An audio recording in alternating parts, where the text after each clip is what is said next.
Good evening. You're watching the news tonight, your daily roundup of all that has happened across India and the world. I'm Ishan Russell, and these are the headlines that we're tracking this evening. India steps up diplomatic offensive against Pakistan, summons Pakistan High Commissioner Abdul Basit to give him evidence of Pakistani involvement in the Uri terror attack. Prime Minister Narendra Modi calls high-level meeting after the Indus Water Treaty. Government wants to take a hard look at the most favoured nation status to Pakistan.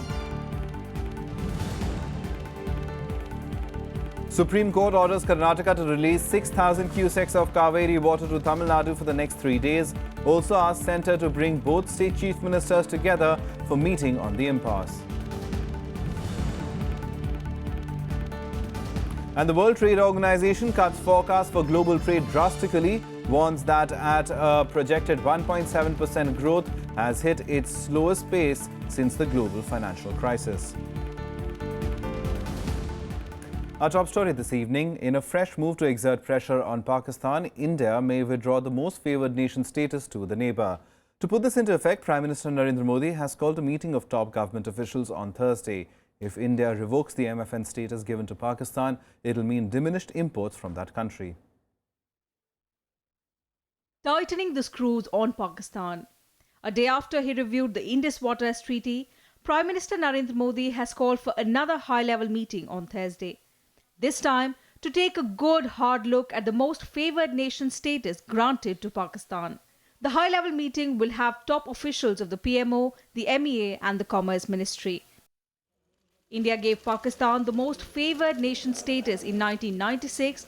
Pakistan did agree to reciprocate at a secretary-level agreement in 2012, but so far it has not kept its promise. Although experts say that even if India withdraws the status, the impact will be mainly symbolic, since bilateral trade between the neighbours represents only a fraction of India's overall goods trade. If we scrap the MFN, which is part of our obligation under the WTO, it will affect Pakistani exports to India because then India would be able to apply higher tariffs than what we do for other countries. Because MFN simply means that we give the same tariff treatment to all countries. India has never reviewed any of these arrangements with Pakistan because India has always thought Pakistan a brother or a friend, and in order to increase the relationships among the SAARC countries, they gave unilaterally the MFN treatment to Pakistan. They also gave a very liberal agreement to Pakistan on under the World Bank auspices for Indus Water Treaty. And that was a long time ago in 1960. Immediately there was war in 65. There was war in 71. And generally under the law of treaties, the rule is that once the war takes place, then all the treaties are defunct. After that, everything has to be reviewed. We have never done that. So it is really a unilateral gesture which has been going on the part of India. So we have, for the first time, we feel that it should be necessary to review all these arrangements and see what will be in the interest of India, what will be the interest of the region, and what will be India's obligations to the international community. Opposition parties, however, say withdrawing the MFN status might not be enough. The Congress is calling for imposition of economic sanctions as well on Pakistan. We've heard a lot of speeches, rhetorics, meetings, visual of meetings and unofficial press briefings. What is the concrete action being taken against Prime Minister is what India wants to understand and know from the Prime Minister. We had pointed out on day one, 3 actions needs to be taken. Isolate Pakistan diplomatically, ensure economic sanctions come from countries which are financing Pakistan. Thirdly, ensure that there is a decisive, specific, precise and a proper and a fitting strategic response. Modi government has failed to do all 3. The MFN status allows Pakistan give equal treatment in terms of trading prices or tariffs and market access without discrimination in imports and exports. But out of India's total merchandise trade of $641 billion in 2015-16, Pakistan accounted for a mere $2.67 billion. India's exports to the neighboring country worked out to $2.17 billion, or 0.83% of the total Indian outward shipments, while imports were less than $500 million, or just 0.13% of the total inward shipments. Withdrawal of MFN status from Pakistan is not more than notional because Pakistan has little to sell to India. But it will be interesting to see how Prime Minister Narendra Modi assesses the situation if Pakistan retaliates by putting an embargo on Indian goods. Akhilesh Suman for Rajya Television in Delhi. Now, stepping up its diplomatic offensive against Pakistan, India today summoned Pakistan High Commissioner Abdul Basit and gave him evidence of the cross-border origins of the Uri terror attack. In a Twitter message, MEA spokesperson Vikas Swarup said Foreign Secretary S. Jaishankar summoned Basit and told him that the two guides who'd helped infiltration were apprehended by local villagers and are now in police custody. Swarup disclosed that one of the slain Uri attackers has been identified as Hafiz Ahmad, son of Firoz, and a resident of Darbang, Muzaffarabad in Pakistan. Both Mohammad Kabir Awan and Basharat have been identified as the two handlers of the Uri attackers. This is the second time that India has summoned the Pak envoy over the Uri terror attack. The war of words continued between India and Pakistan at the United Nations a day after External Affairs Minister Sushma Swaraj asserted in an address to the General Assembly that Jammu and Kashmir is an integral part of India. Pakistan's permanent representative to the UN, Maliha Lodhi, today exercised the right of reply to Swaraj's address, claiming that her remarks were a litany of falsehoods about Pakistan. Lodhi also insisted in calling Kashmir a disputed territory. Delivering a scathing response, First Secretary in the Indian mission to the UN, Inam Gambhir, said India entirely rejected Lodhi's sermons. Quoting from the address of the External Affairs Minister, Gambhir said, Jammu and Kashmir is an integral part of India and will always remain so. She further called Lodhi's remarks the views of a dysfunctional state that built atrocity upon atrocity on its own people while it preaches the values of tolerance, democracy and human rights. We have heard today the distinguished permanent representative of Pakistan make a fanciful and misleading presentation on the situation in the Indian state of Jammu and Kashmir. At the same time, we did not see any attempt by her to answer questions that are being posed repeatedly by the international community to Pakistan. Can the representative of Pakistan clarify how is it that terror sanctuaries and safe havens in her country continue to flourish despite the Pakistan Army's much wanted counterterrorism operations and the billions of dollars of international counterterrorism aid it obtains? Can the representative of Pakistan confirm that they do not use terrorist proxies and export terrorism as a matter of state policy? Can the representative of Pakistan deny that Pakistan has assured in 2004 that it would not allow its territories or territories under its control to be used for terror attacks against India? News just coming in that Prime Minister Modi might not be going for the SAARC summit in Islamabad. This according to Ministry of External Affairs sources. As of now, till the latest reports are coming in, India has been contemplating action against Pakistan to isolate it, to express its displeasure over the kind of vitriol that has been coming in from Pakistan towards Kashmir and towards the Indian establishment, and whether parties will in fact go across to our correspondent Akhilesh Suman to find out more about the Prime Minister's participation in the SAARC summit. Akhilesh, it seems that finally a decision has been taken and the Prime Minister will not be visiting Islamabad for the SAARC summit. Yeah, Isan, actually we were watching it for last week that India is trying to understand how it can relate with Pakistan as far as terrorism is concerned. And given the fact that United Nations General Assembly Nawaz Sharif has utilized all his energy and capacity to insinuate India on the question of Kashmir. And India has taken it as a blatant intervention in the internal affair of the country. And that is why today spokesperson Vikas Swarup has told clearly that in this circumstances, when terrorism is emanating from a country like Pakistan and it is interfering in India as it has happened never in the history, so India has told that it is inability that India and Prime Minister will be going there in the SAARC summit, and also no representative might be going there in the SAARC summit. And it has been conveyed to the Nepal because Nepal is the current chair of SAARC summit. So it has been conveyed to Nepal also that no, India cannot be capable to go there.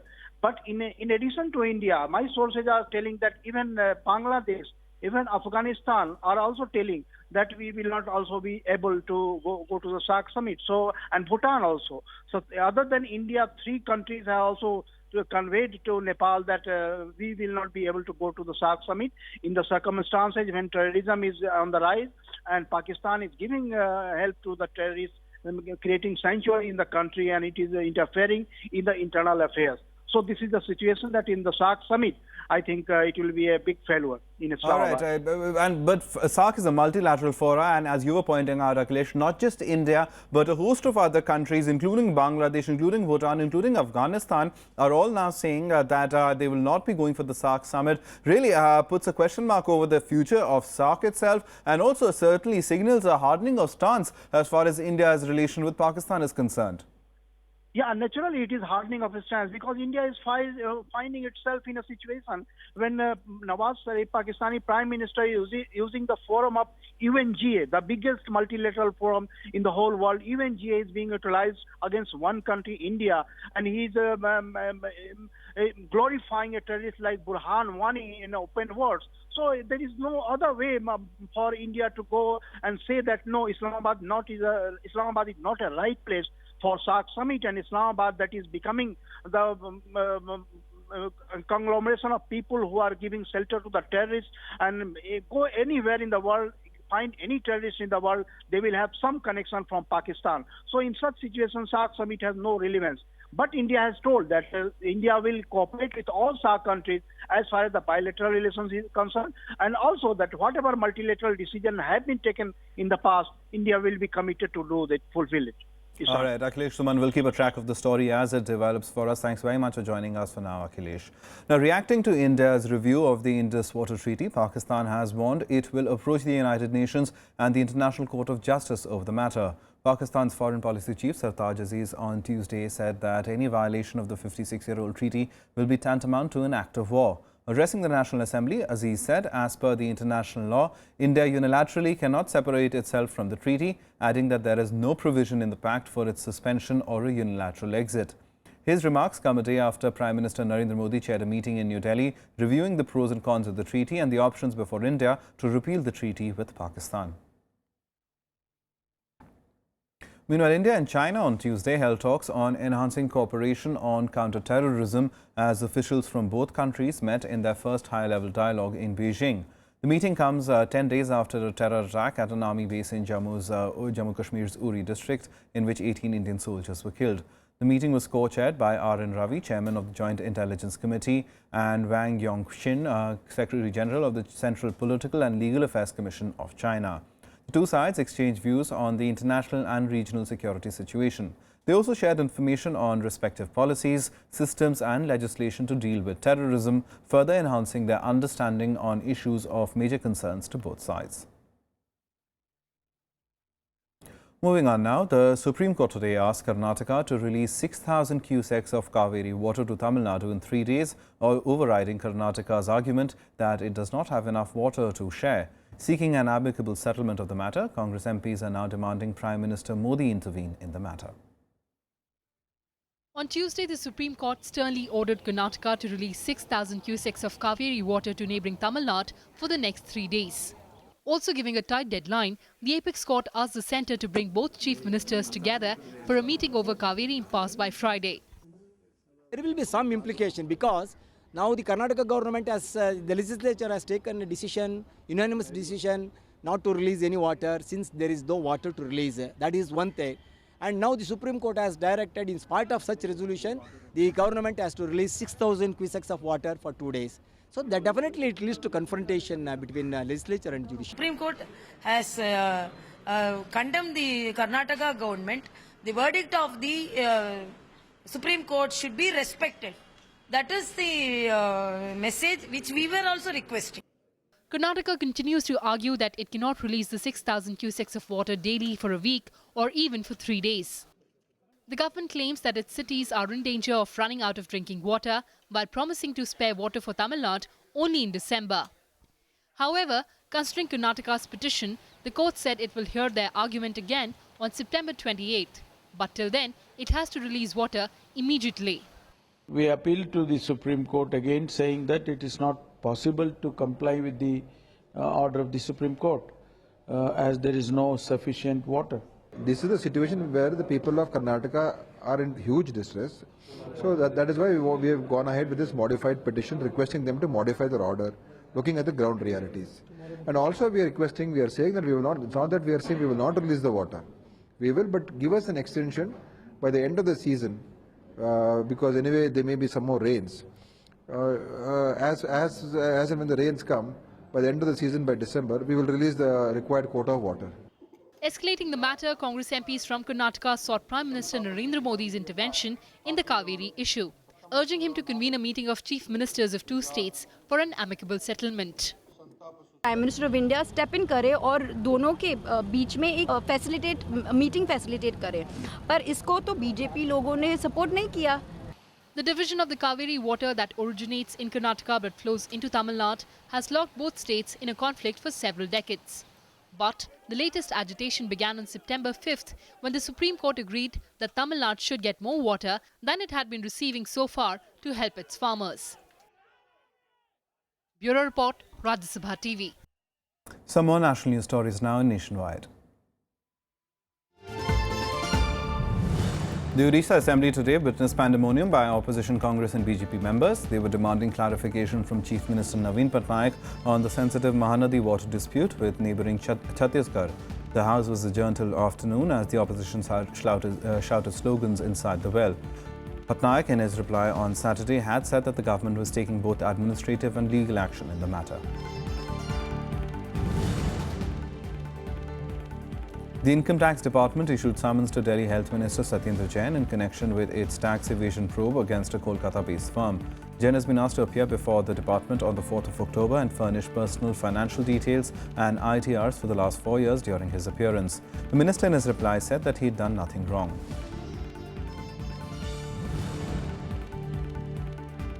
Former Corporate Affairs Director General B.K. Bansal committed suicide in his Delhi apartment today. His son was also found dead. Bansal was arrested by the CBI in July for allegedly taking a bribe of 9 lakh rupees. Feeling humiliated, his wife and daughter committed suicide soon after the arrest. Taking note of this, Bansal was granted bail in August by a special CBI court. The police are probing the suicide case of the father and the son. The Supreme Court today asked the CBI to serve notice to UP Minister Azam Khan, expressing its displeasure that he has not appeared before it in the Bulandshahr gang rape case. The court issued notice to him for calling the rape a political conspiracy. It said Azam Khan should have deputed an advocate on his behalf. The court found it surprising that the UP government does not represent its own minister.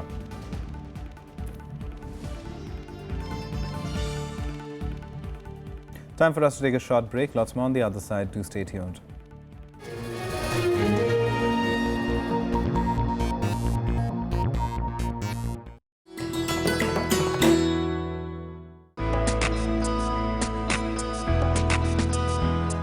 Gyan Chopper is the ancient version of Indian snakes and ladders.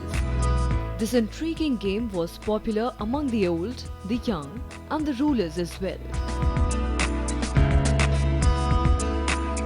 The chopper has its origin in the Jain philosophy. It tells the story of virtue, symbolized by the ladders, rewarded, while the vices shown by the snakes are punished. Each square, in turn, also narrates some message of wisdom.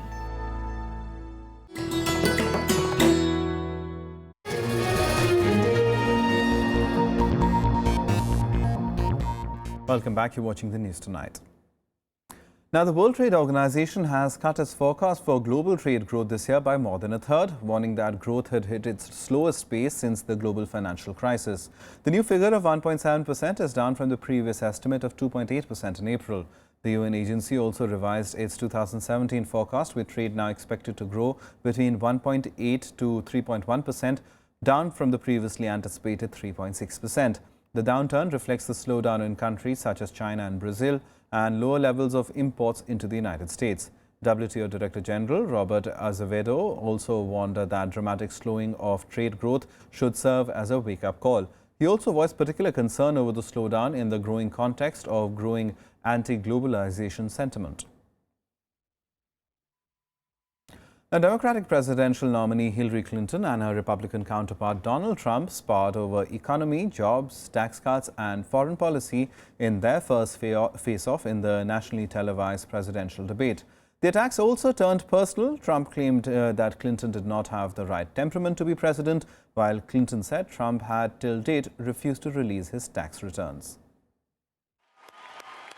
For the first time ahead of the November election, the two US presidential candidates clashed in a bitter television debate on Tuesday.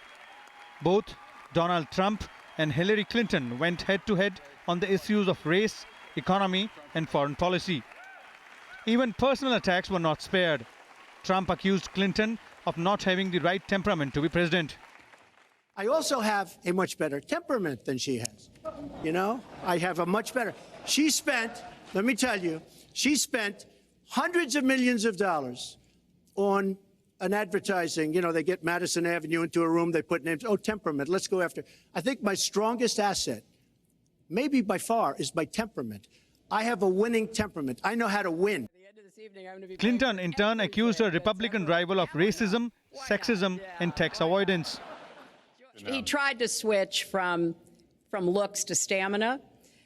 But this is a man who has called women pigs, slobs, and dogs, and someone who has said pregnancy is an inconvenience to employers, who has said women don't deserve equal pay unless they do as good a job as men. And one of the worst things he said was about a woman in a beauty contest. He loves beauty contests, supporting them and hanging around them. And he called this woman Miss Piggy. Then he called her Miss Housekeeping because she was Latina. Donald, she has a name. The first female US presidential candidate also lashed out at Trump's positions on foreign policy. She said they fell considerably short of standards expected from a presidential aspirant. She claimed Trump was too easily provoked and could be quickly drawn into a war involving nuclear weapons. And Donald never tells you what he would do. Would he have started a war? Would he have bombed Iran? If he's going to criticize a deal that has been very successful in giving us access to Iranian facilities that we never had before, then he should tell us what his alternative would be. But it's like his plan to defeat ISIS. He says it's a secret plan, but the only secret is that he has no plan. In a rebuttal, the business tycoon repeatedly cast his opponent as a typical politician. Trump said Clinton should be held accountable for her time in the office. To Secretary Clinton, when she started talking about this, it was really very recently. She's been doing this for 30 years. And why hasn't she made the agreements better? The NAFTA agreement is defective just because of the tax and many other reasons, but just because of the fact. Let me interrupt just a moment. Secretary Clinton and others, politicians, should have been doing this for years, not right now because of the fact that we've created a movement. They should have been doing this for years. What's happened to our jobs and our country and our economy generally is, look, we owe $20 trillion. Both candidates also had a heated exchange on the state of economy, tax plans, and whether President Barack Obama was born in the US. But both pledged to wholeheartedly accept the outcome of the election. Recent opinion polls showed both candidates locked in a tight contest. With just over a month remaining for the election, the debates are expected to strongly influence the outcome. Two more debates are to follow on 9th and 19th October. Bureau Report, Rajya Sabha TV. Now, Colombia's government and rebel leaders formally signed a historic peace deal on Monday in the port city of Cartagena to end a decades-old war that's killed over 250,000 people. After 4 years of intense negotiations, Colombian President Juan Manuel Santos signed the peace accord with the leader of the Revolutionary Armed Forces of Colombia, known as Timoshenko.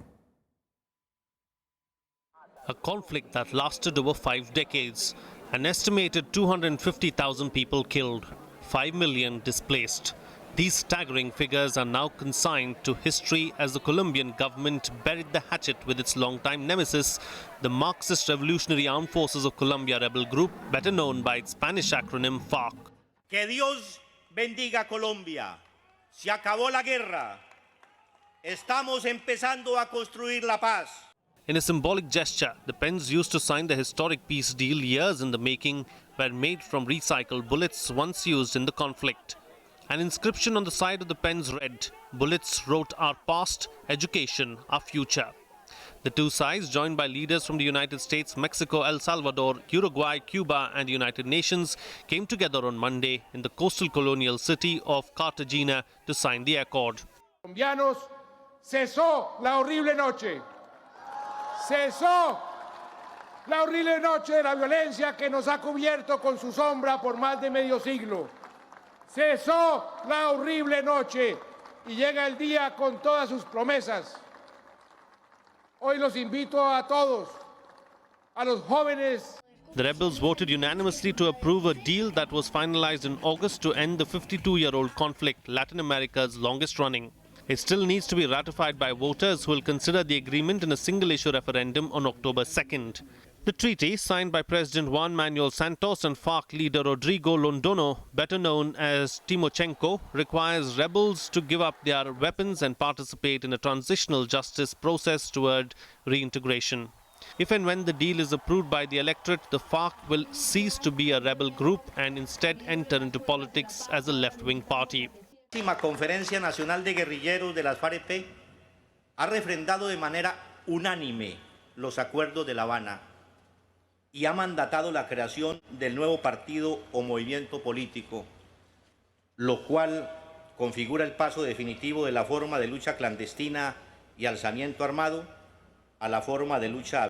The treaty grants the FARC 10 political seats, but it remains to be seen whether the rebel group founded on Marxist ideologies of class struggle can effectively transition into a political platform. While the deal symbolizes a chance for future generations to come of age in peace, the deal also signals a new chapter for the region. The longest-running war in the Americas will finally be over, bringing an end to armed political conflict in Latin America. Bureau Report, Rajya Sabha Television. Some more international news now in Global Buzz. More than 30 people were injured as Typhoon Maggie made landfall in Taiwan today. Normal life is affected as people face strong winds and heavy rain due to the typhoon as it ripped signs of buildings and knocked down trees. Most schools and offices were shut and the north-south bullet train suspended services as Typhoon Maggie rode in from the Pacific and hit eastern Taiwan. The typhoon is expected to move across Taiwan and head into the Taiwan Straits and towards China on Wednesday. Backers of Israel's massive Leviathan natural gas field signed a $10 billion deal to supply 1.6 trillion feet of gas to Jordan's National Electric Power Company. The deal with Jordan represents a breakthrough as it signifies a step forward in Israel's efforts to exploit its offshore gas reserves, although it's still looking for a partnership with Egypt or Turkey or both. This would give it far more volume export-wise and the possibility of linking up with markets in Europe.